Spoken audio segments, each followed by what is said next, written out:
Dr. Swamy needs no introduction, so let me now invite Subramanian Swamy. Let me invite Subramanian Swamy to please come to the podium and give us his remarks. I don't want to delay any further. Thank you.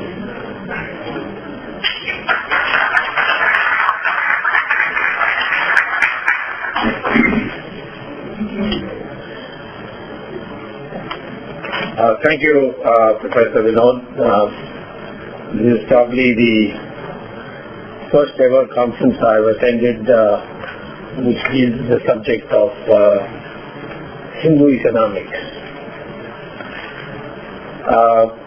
As a compliment to Professor Vinod that he found the courage to take up a subject which is not popular in the westernized Indian elite anyway, but it's now becoming increasingly popular to consider this in the Western countries. Recently there was a book published by Philip Goldberg, which is titled as American Veda, and it's published by Routledge, I think. It's just come out, in which he says that there is growing fascination amongst Americans for Hindu concepts,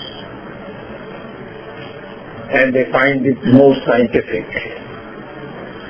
And the reason the Americans are finding it more scientific is being more explicitly stated by the editor of Newsweek, Miss Lisa Miller, who wrote a op-ed or a one-page article in the Newsweek about 2 years ago, which was titled, "Now We Are All Becoming Hindus."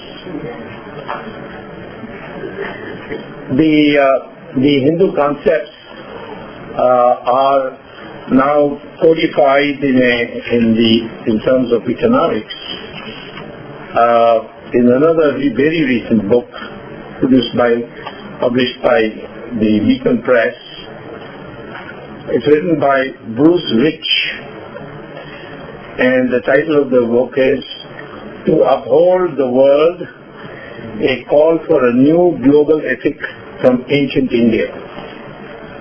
And he details in that, after considerable research, how globalization can be modified by application of Hindu principles.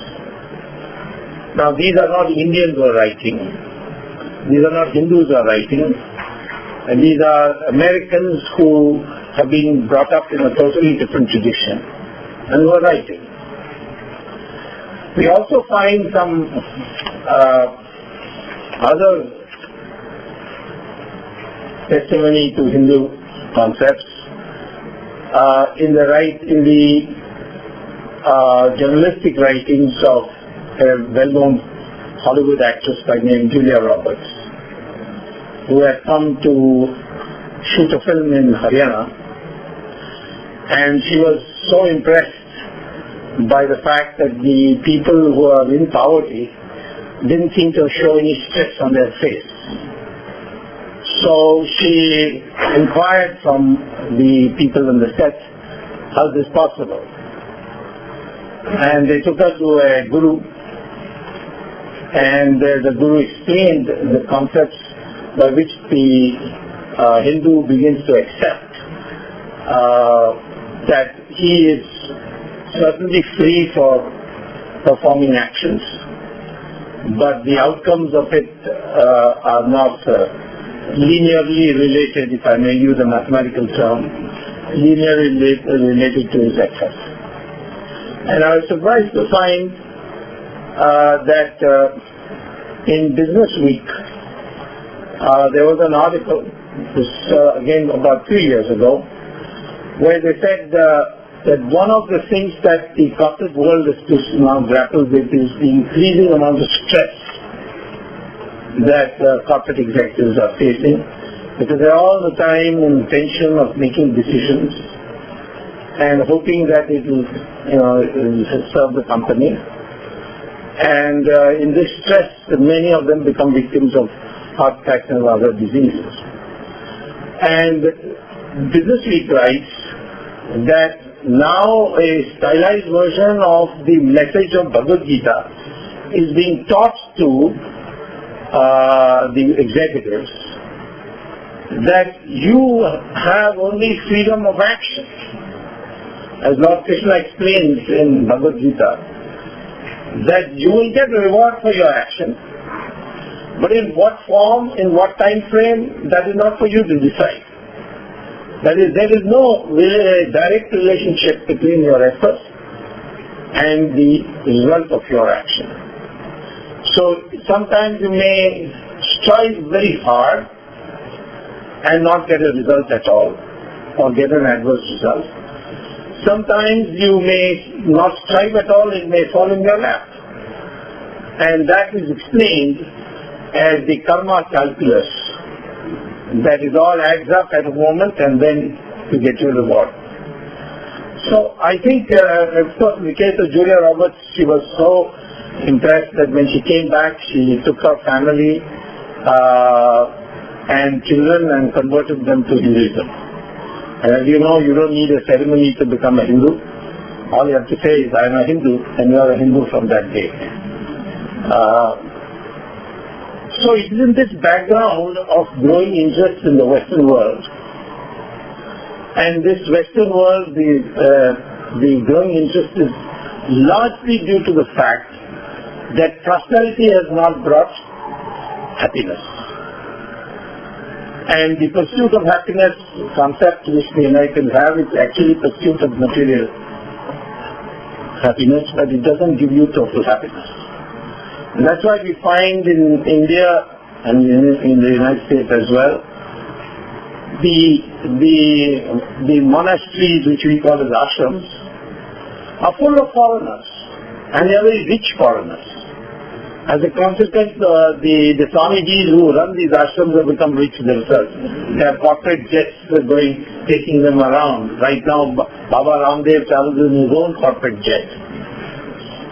And consequently, one has to ask why Shri Ravi Shankar or Swami Dayananda Saraswati, who has an ashram also in Pennsylvania, why is it so crowded?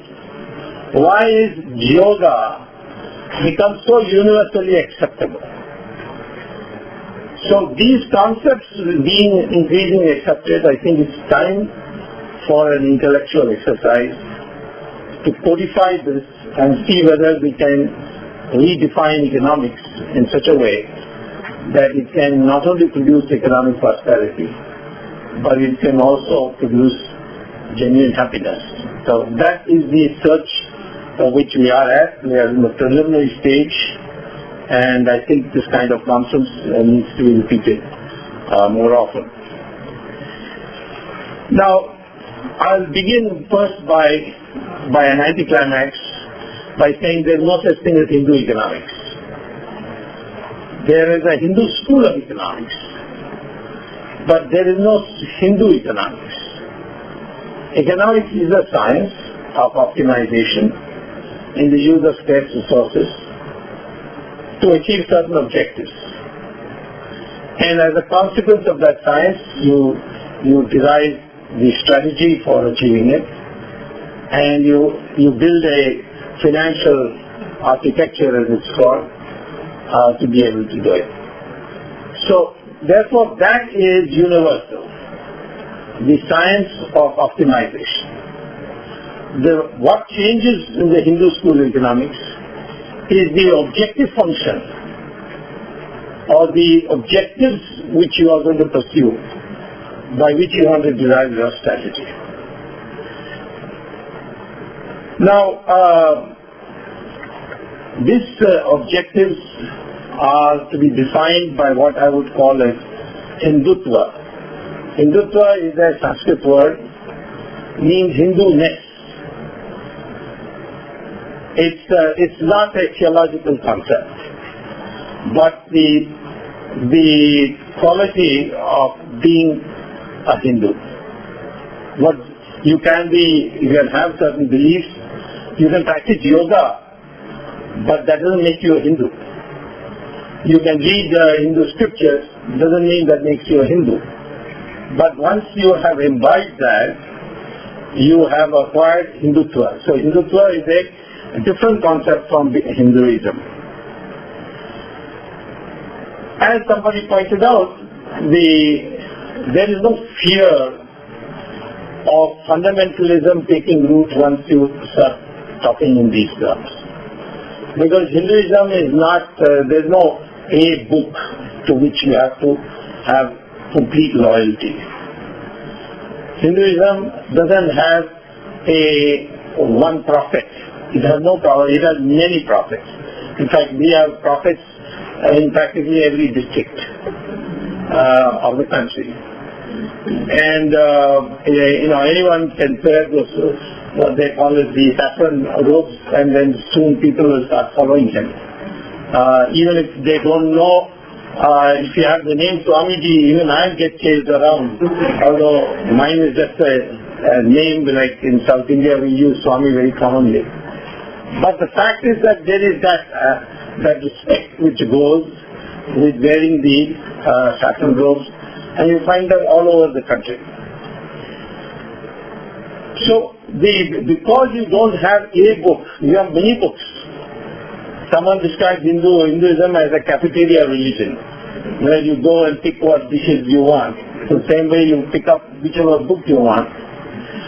All kinds of ideas are being expounded. There is of course a common theme which we call as Hinduism, and that would be first and foremost that all religions lead to God. Now there is no other religion I know which actually preaches that. All other religions preach that only my way can lead you to God. God, I mean, they may say my God, they may call it by a different name. But the fact is that Hinduism doesn't mean that Hinduism says all religions are equal. You can have a village road and a turnpike, and we think that Hinduism is turnpike. You can go faster to God through Hinduism than you can go by a village road. But the fact of the matter is that this one distinguishes Hinduism from every other religion.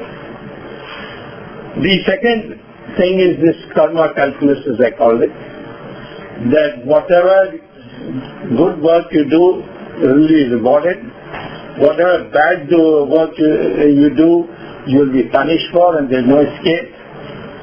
The praying to God will not save you on that, and that God maintains a register, or like a chartered accountant, he maintains your karmas, and accordingly.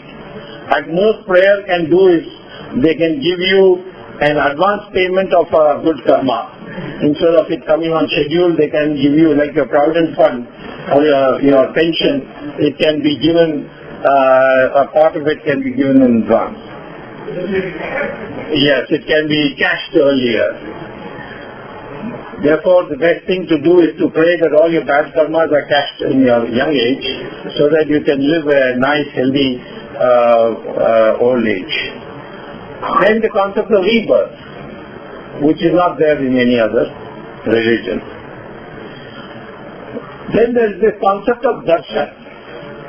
That is, you can, no matter what big sinner you may be, criminal, whatever, if you follow the discipline prescribed, you can see God in this life. There is no other religion, perhaps with the exception of some of the teachings of Jesus Christ. And we know that Bible was not written by Jesus Christ, it was written by St. Paul. So that is not reflected in the Bible.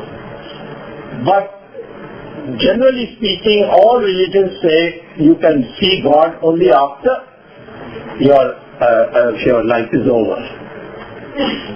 So therefore, This is a religion which says, no, you can see God in your lifetime.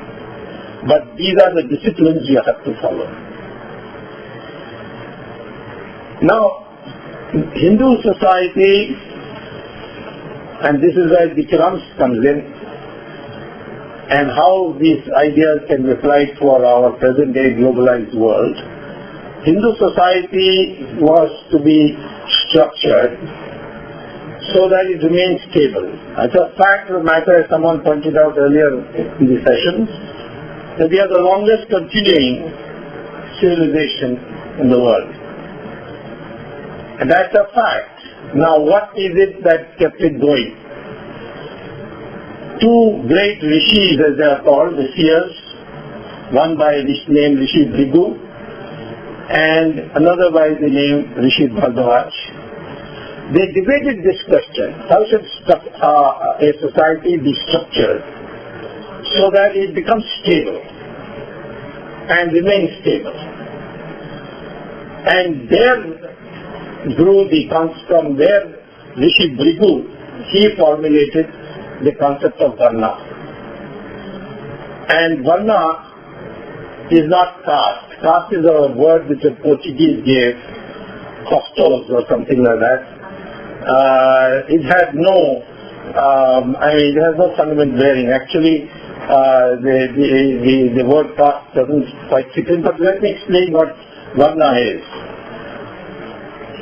What Rishi Bhrigu said is that in a society there are four sources of power. One is education, or what he called as learning. The second was weapons. The power you get by holding weapons. The third is the power of wealth. And the fourth is the power of land. And Bhrigu said the society can be stable only if these four are separated. That the person who has knowledge doesn't have weapons, doesn't have wealth, and doesn't have land. The person who has weapons cannot make policy.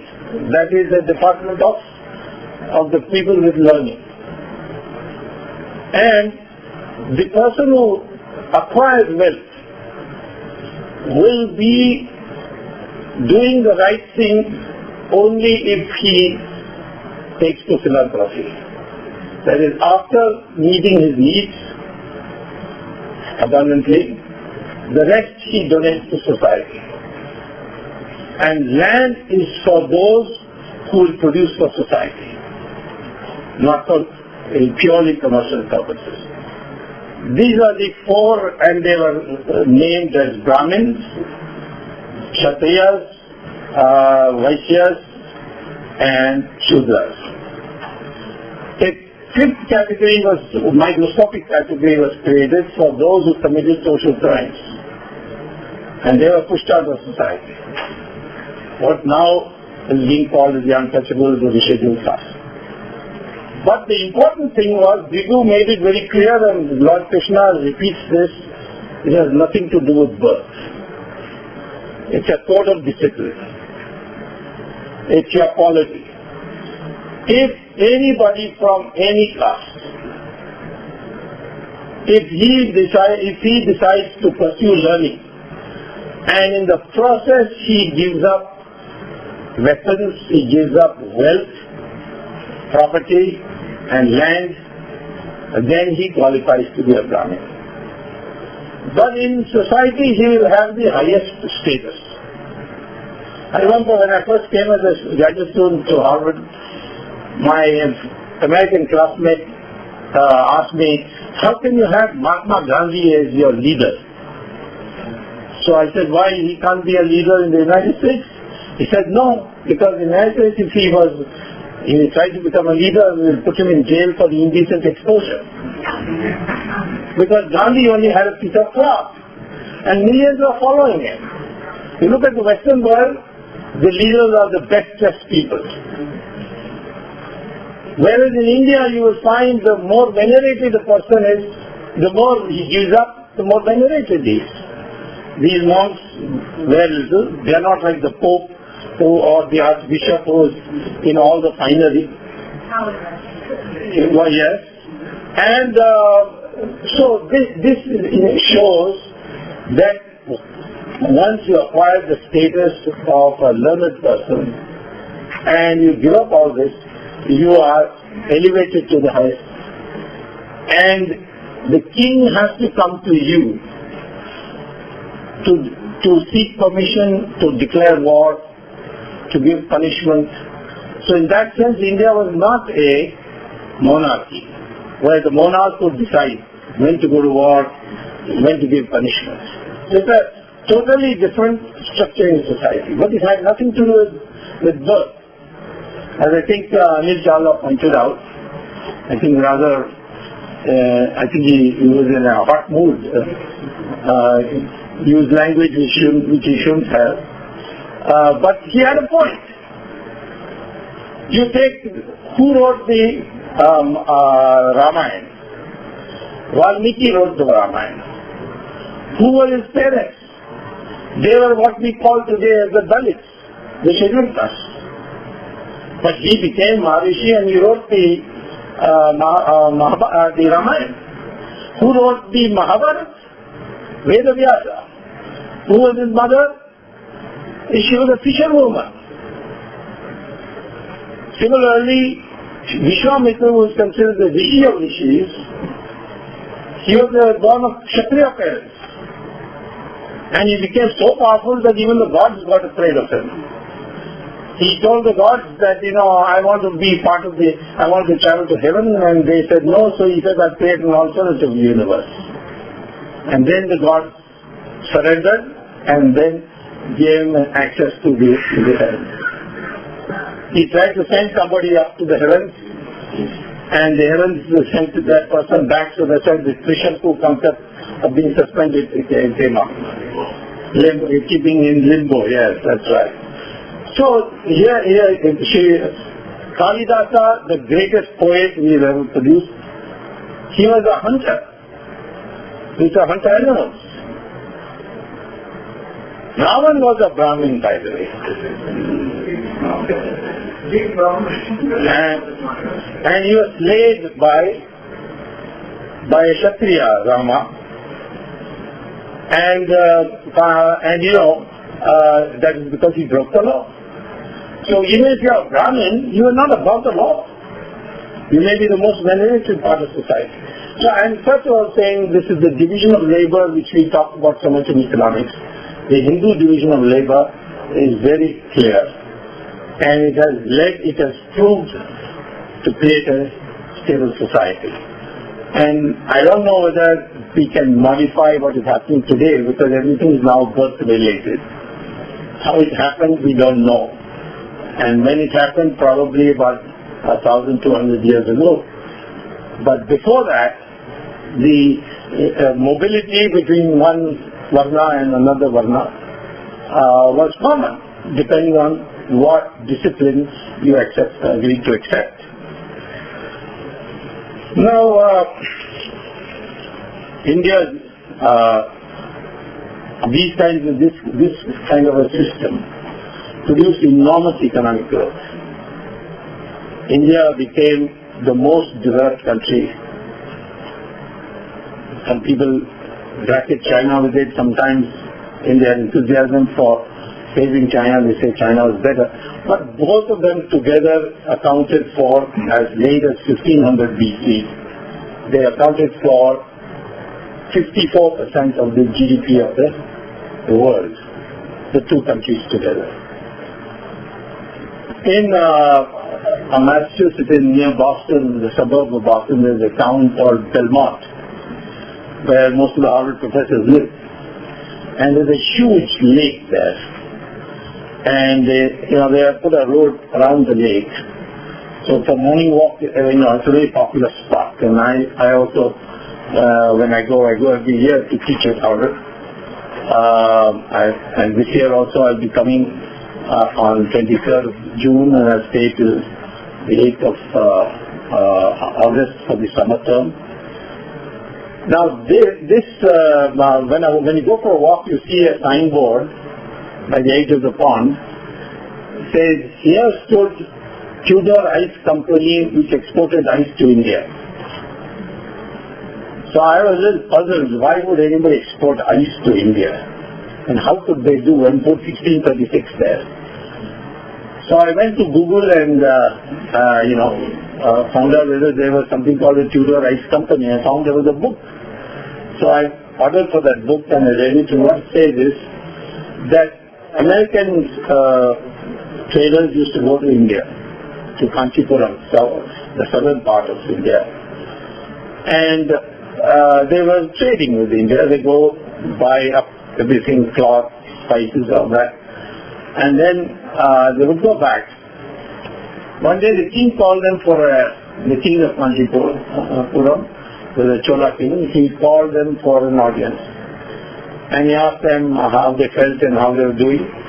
They said, we have only one complaint, that we come with empty ships and buy in your country and go back. You should buy something from us.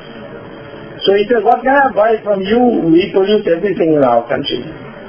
So when they pressed hard, he said, I've never seen ice in my life, because in Tamil Nadu there will be sea ice. And I have to go very far up north to see ice. But I'm told in your country you have 5-6 months of nothing but ice. So you bring ice, I will buy it.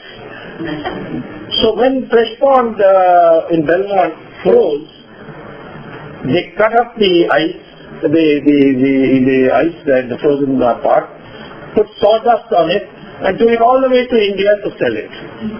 That was the trade relationship between India and the United States. And of course it's now got practically reversed. I wouldn't say that we are exporting ice to the United States now, but anyway, the fact of the matter is that the economic boom that India produced is attested by Chinese travelers from Europe, Vasco da Gama, even as late as Mark Twain. They attest to this stuff. And that is why these invasions took place. Sometimes young students and lecturers in India, they ask me if we had such wonderful, I think the way in which one person was asked in the morning session, if we were so good, then how is it that these people came from abroad and conquered our country? What is our weakness? There too you find the civilizational values we had for warfare came in against us, worked against us.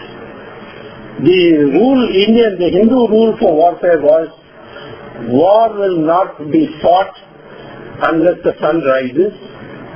The moment the sun sets, you have to go back to your tent and go to sleep and come back the next day. Second, you will not fight in the towns, inside the towns and the villages, but you will, or not on the fields, but you will fight on the barren open ground.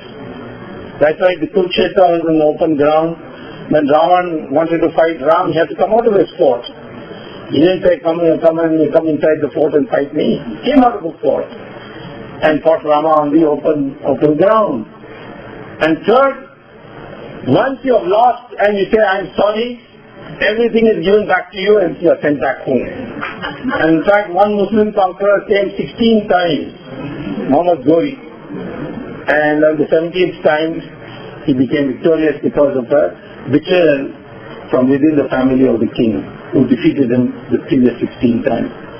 So this system of warfare was flouted by those who came abroad, but nevertheless, this society resisted right to 800 years of Islamic rule, 200 years of Christian rule through the British imperialism, and in the end, India is still 180% Hindu. It was 100%, it is still 80%. Compare this with what happened to Iran. Iran was 100% Zoroastrian, and Islam conquered Iran. Within 15 years, they became 100% Muslim. The same thing with Babylon, which is now called Iraq. Same thing happened with Egypt. And Europe was Christianized in less than 5 decades. But here, 800 years of Islamic rule and 200 years of Christian rule, and still you are 80%, it means that the resistance was there, and of course the resistance is not recorded in the history books written during the British times, which we have still not changed. But the fact of the matter is, this is a factor. So some of these principles may not be suitable for the current situation. So they have to be modified. So what is it that ultimately I want to say about the line of attack we should have for developing a Hindu school of economics?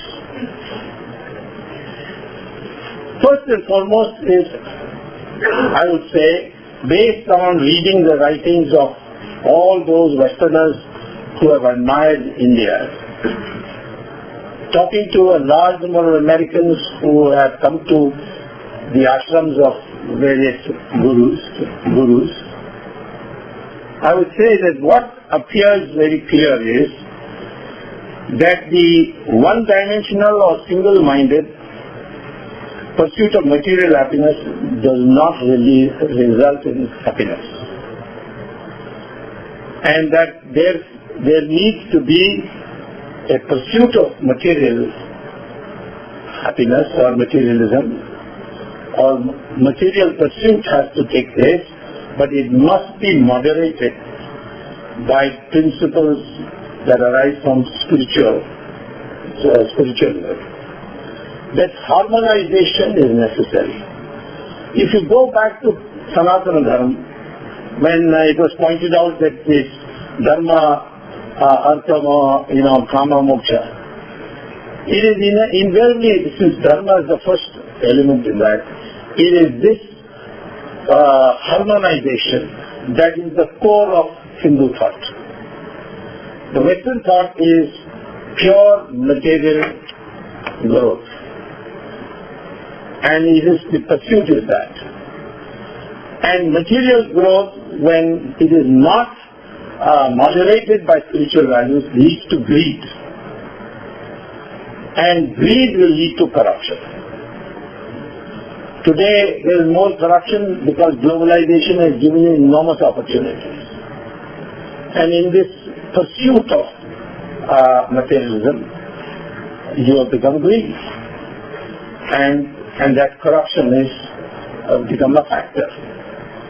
So in order to meet corruption also on a long-term basis, you can have short-term measures, certainly, like catching people, putting them in, and we are trying to do our best in India. For the first time, 2 ministers are inside jail, and the daughter of the chief minister is inside jail. Some 3 more are to go just now. As soon as I go back, the hospital starts. So this has never happened in India. But that is not long term. Long term needs a mental change. And the mental change has to be brought about by moderating your spiritual pursuit by spiritual values. Also moderating your material pursuits with spiritual values. And that means again rethroning the fact that a person who does not have wealth but has learning, he should come to the apex of society. How that can be done in a proper manner, I would say in the intermediate stage, perhaps we must get rid of caste. By the way, caste has no racial basis, despite all the British historians' books about India written. The recent DNA results, research done in the University of Houston, in Cambridge University and in India, show that our DNA, India's DNA is all the same. And I, in fact, once had tested this out. There was one factional leader in Bombay called Raj Thackeray who ran a campaign saying that all the taxi drivers should be thrown out of Bombay because they come from Uttar Pradesh and therefore they are not our people. So I was able to secretly get a sample of his hair, and I got a sample of the hair of a taxi driver, and compared them, both have the same DNA. So I announced that, in fact, this was so, and it was never challenged. Now it has been established that we are all of the same DNA. So at least I think the intermediate stage, we should be all Indians. And this Varna concept, if it is to be brought back, has to be done by a different process. So first and foremost is the economics. The Hindu school of economics must say that the goal of economics is a harmonization of material pursuit.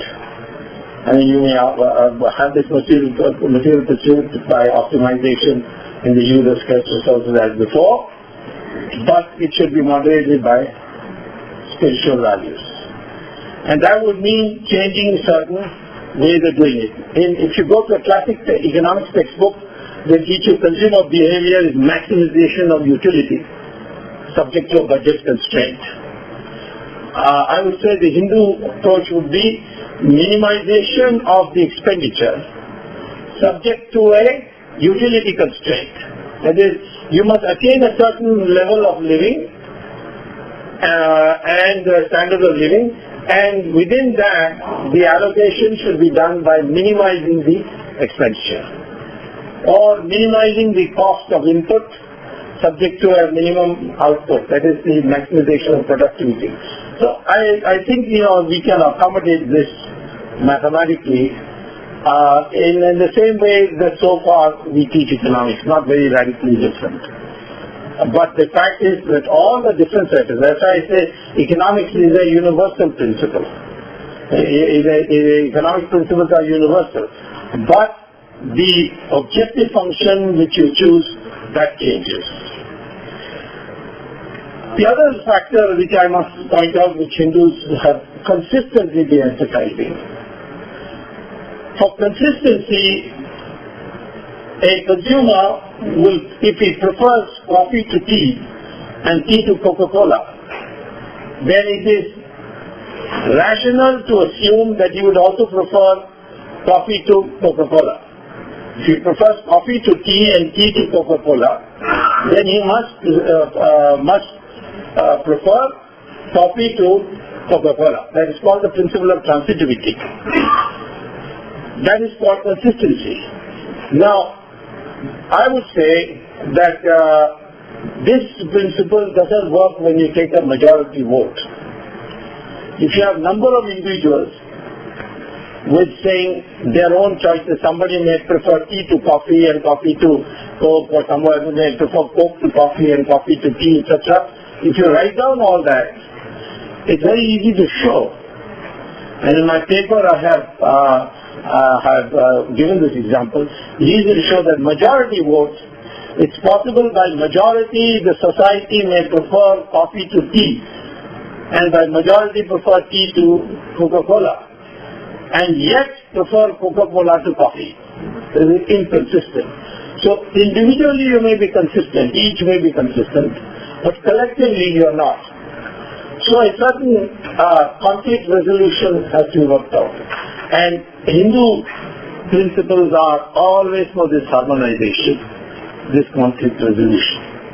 Hindus have placed great emphasis within the family. That's why there is such a low divorce rate, because of the fact that there is always this pressure to have conflict resolution and to resolve by discussion and talk out a way. And this principle is also to be applied in economics. I have in my paper therefore listed 9 new postulates that a Hindu school of economics must adopt. And from that I have derived how the economic development, how the economic plans, or how the economic strategy should be evolved. These are all developing areas. I mean, I have no final answers. I may continue to revise depending on the inputs I get. What I've learned in this conference will certainly go to revise my paper to some extent before it goes for publication. But I think we Hindus appear to have an answer to this present problem, in the world of greed, and greed can only be got rid of if the present catapultation, the present social hierarchy built on your wealth. If you make the Forbes list, you are on top of the social hierarchy. That must be given up, and we must extol other virtues, particularly those who are in learning, those who protect the country. Those should be higher values, while not condemning acquisition of property. But the acquisition of property without philanthropy, that is against Hindus. And that's why Mahatma Gandhi said, treat yourselves as trustees. Make the money you want, but then in the end you should treat yourself as trustees of society. So no social order based on the needs of globalization is necessary. For the research is necessary. You have started the process. I must congratulate the Fordham University for enabling Professor Vinod. Thank you very much.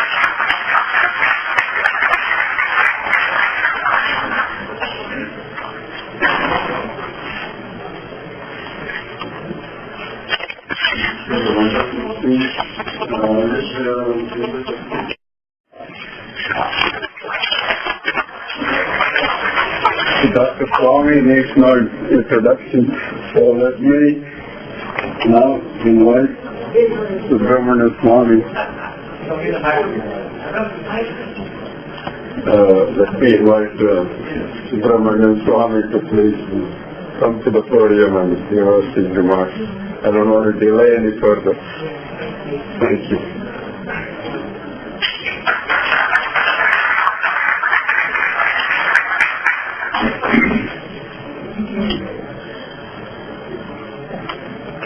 Thank you, Professor Vinod. This is probably the first ever conference I've attended which deals with the subject of Hindu economics. I say compliments to Professor Vinod that he found the courage to take up a subject which is not popular in the westernized Indian elite anyway, but it's now becoming increasingly popular to consider this in the Western countries. Recently there was a book published by Philip Goldberg, which is titled as American Veda. Now these are not Indians who are writing, these are not Hindus who are writing, and these are Americans who have been brought up in a totally different tradition and who are writing. We also find some other testimony to Hindu concepts in the journalistic writings of a well-known Hollywood actress by name Julia Roberts, who had come to shoot a film in Haryana, and she was so impressed by the fact that the people who are in poverty didn't seem to show any stress on their face. So she inquired from the people on the set, how is this possible? And they took her to a guru, and the guru explained the concepts by which the Hindu begins to accept that he is certainly free for performing actions, but the outcomes of it are not linearly related, if I may use a mathematical term, linearly related to his effort. And I was surprised to find that in Business Week there was an article, this again about 3 years ago, and it's published by Routledge, I think. It's just come out, in which he says that there is growing fascination amongst Americans for Hindu concepts, and they find it more scientific. And the reason the Americans are finding it more scientific is being more explicitly stated by the editor of Newsweek, Ms. Lisa Miller, who wrote a op-ed or a one-page article in the Newsweek about 2 years ago, which was titled, "Now We Are All Becoming Hindus." The Hindu concepts are now codified in terms of economics in another very recent book published by the Beacon Press. It's written by Bruce Rich, and the title of the book is "To Uphold the World, a Call for a New Global Ethic from Ancient India." And he details in that, after considerable research, how globalization can be modified by application of Hindu principle, where they said that one of the things that the corporate world is to now grapple with is the increasing amount of stress that corporate executives are facing, because they're all the time in tension of making decisions and hoping that it will, serve the company. And in this stress, many of them become victims of heart attacks and other diseases. And Business Week writes that now a stylized version of the message of Bhagavad Gita is being taught to the executives, that you have only freedom of action.